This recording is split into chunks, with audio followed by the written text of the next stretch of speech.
Bonjour et bienvenue à tous. Aujourd'hui dans ce secret de Marie, nous étudions les numéros 29 à 31. Belle colombe cachée au creux du rocher, montre-moi ton visage.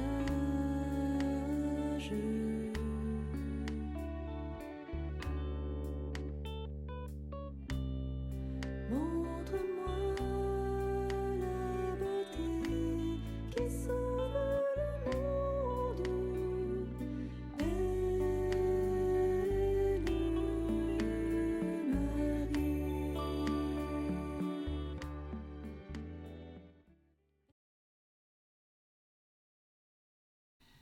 Prions, comme tous les jours, l'Esprit Saint à la demande de Saint Louis-Marie Grignon de Montfort, au nom du Père et du Fils et du Saint-Esprit. Amen. Viens, Esprit Créateur, nous visiter, viens éclairer l'âme de tes fils. Emplis nos cœurs de grâce et de lumière, toi qui créas toutes choses avec amour. Toi le don, l'envoyé du Dieu très haut, tu t'es fait pour nous le défenseur. Tu es l'amour, le feu, la source vive, force et douceur de la grâce du Seigneur. Donne-nous les 7 dons de ton amour, toi le doigt qui œuvre au nom du Père, toi dont il nous promit le règne et la venue, toi qui inspires nos lèvres pour chanter. Mais en nous ta clarté, embrase-nous, en nos cœurs répand l'amour du Père, viens fortifier nos corps dans leur faiblesse, et donne-nous ta vigueur éternelle. Chasse au loin l'ennemi qui nous menace, hâte-toi de nous donner la paix, afin que nous marchions sous ta conduite et que nos vies soient lavées de tout péché.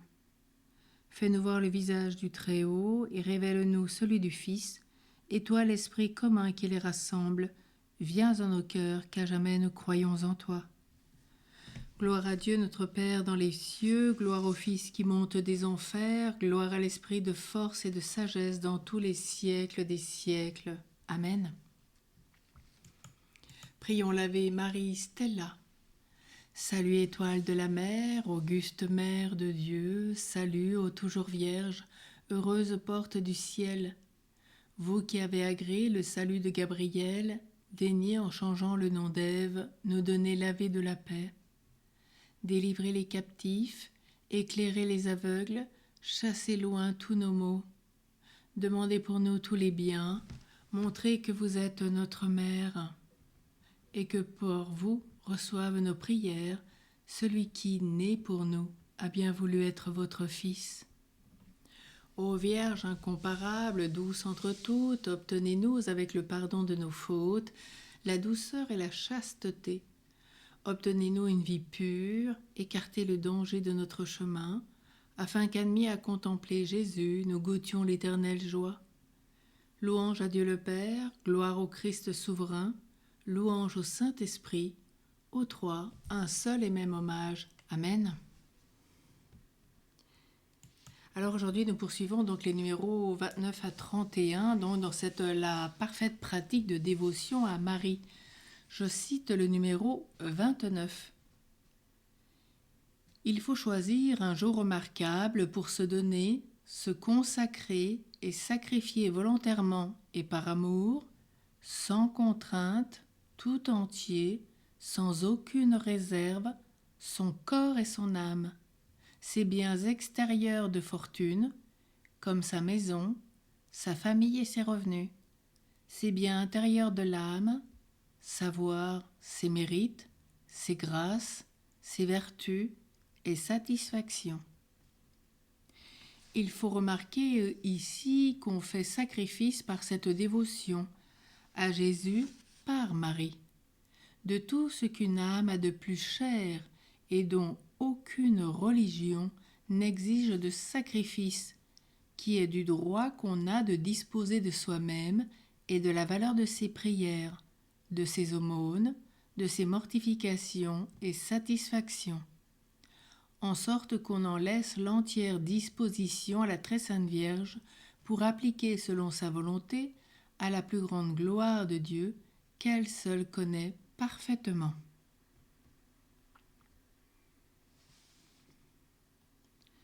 Numéro 30. On laisse en sa disposition toute la valeur satisfactoire et impétratoire de ses bonnes œuvres.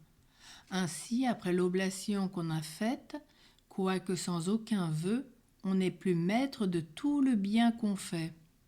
Mais la très sainte Vierge peut l'appliquer tantôt à une âme du purgatoire, pour la soulager ou délivrer, tantôt à un pauvre pécheur pour le convertir. Numéro 31. On met bien par cette dévotion ses mérites entre les mains de la Sainte Vierge, mais c'est pour les garder, les augmenter, les embellir, parce que nous ne pouvons nous communiquer les uns aux autres les mérites de la grâce sanctifiante, ni de la gloire. Mais on lui donne toutes ses prières et bonnes œuvres, en tant qu'impétratoires et satisfactoires, pour les distribuer et appliquer à qui il lui plaira.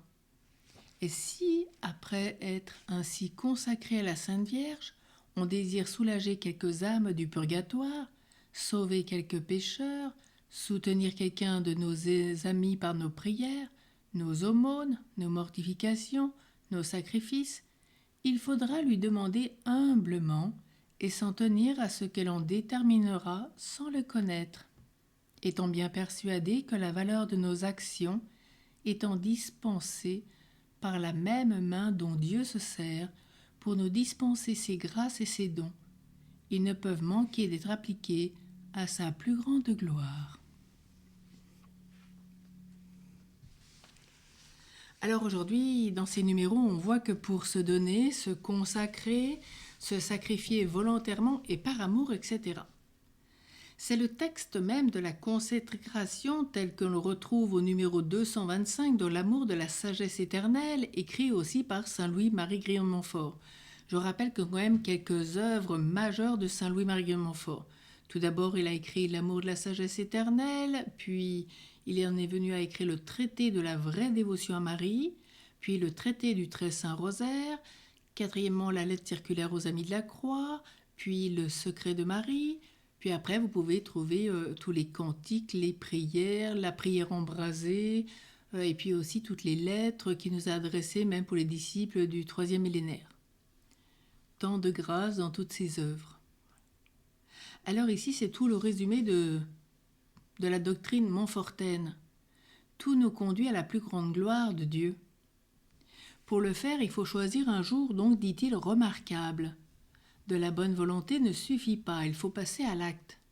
Si Dieu s'était contenté d'un simple désir, il n'y aurait jamais eu l'incarnation. Il faut donc s'y préparer. Comme on n'est jamais totalement prêt, il faudra donc se risquer à le faire. Et Montfort va suggérer en bon missionnaire les dates à choisir. Il dit par exemple, choisissez une fête de la Vierge Marie, comme la présentation, l'annonciation, la visitation, l'Assomption, etc. Ou une autre solennité de votre choix.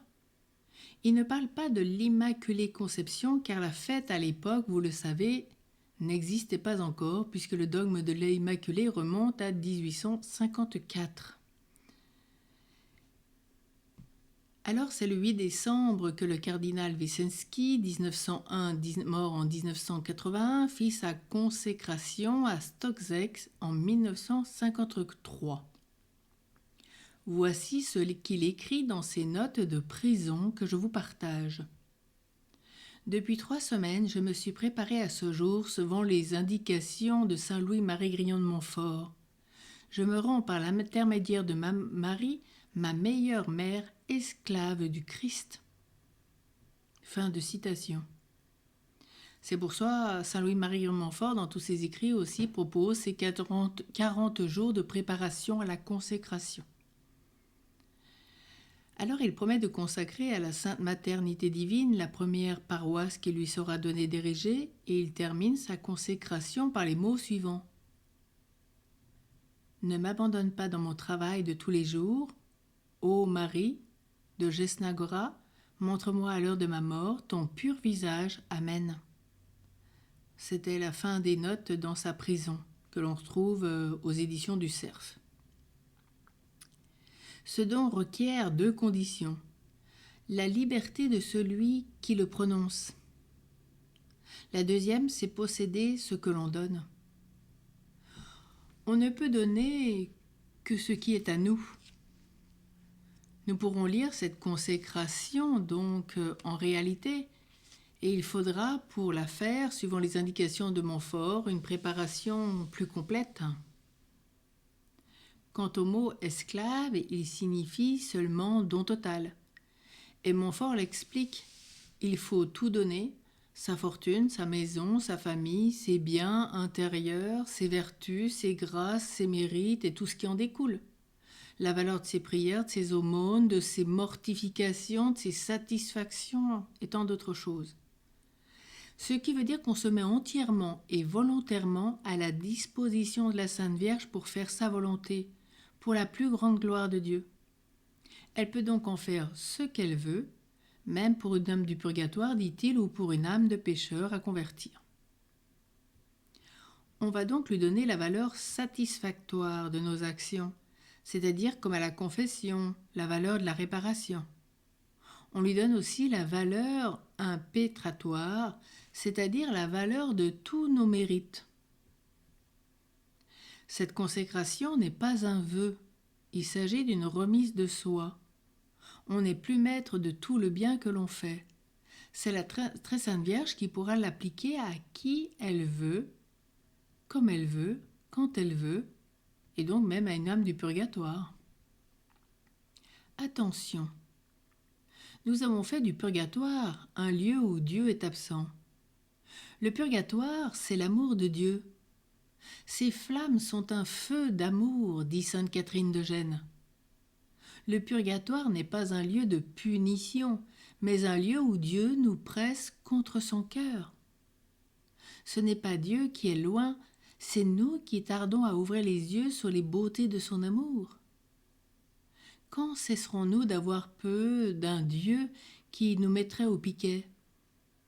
Ce n'est pas possible, c'est trop beau, je n'en suis pas digne. Voilà la miséricorde de Dieu. Tout ce qui est à moi est à toi, nous est rappelé dans Luc 15, 31. C'est cela le purgatoire, une souffrance purifiante où l'on est assuré de trouver Dieu. Il est donc excellent de prier pour les âmes du purgatoire afin que la Sainte Vierge leur applique nos prières pour les soulager et les délivrer. Nos prières et nos mérites que Marie saura augmenter et embellir seront toujours offertes par elle pour la plus grande gloire de Dieu.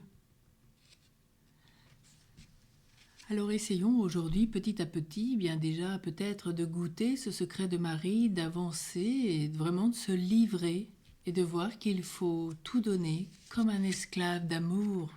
Quelle joie immense! Que Saint Louis-Marie Grillon de Montfort nous accompagne toujours avec l'aide de Marie-Louise Trichet que vous voyez sur cette image, la fondatrice des filles avec lui, des filles de la sagesse. Alors prions, demandons leur aide, leur intercession pour essayer de vivre de cette grâce peu pas à pas. Faisons confiance.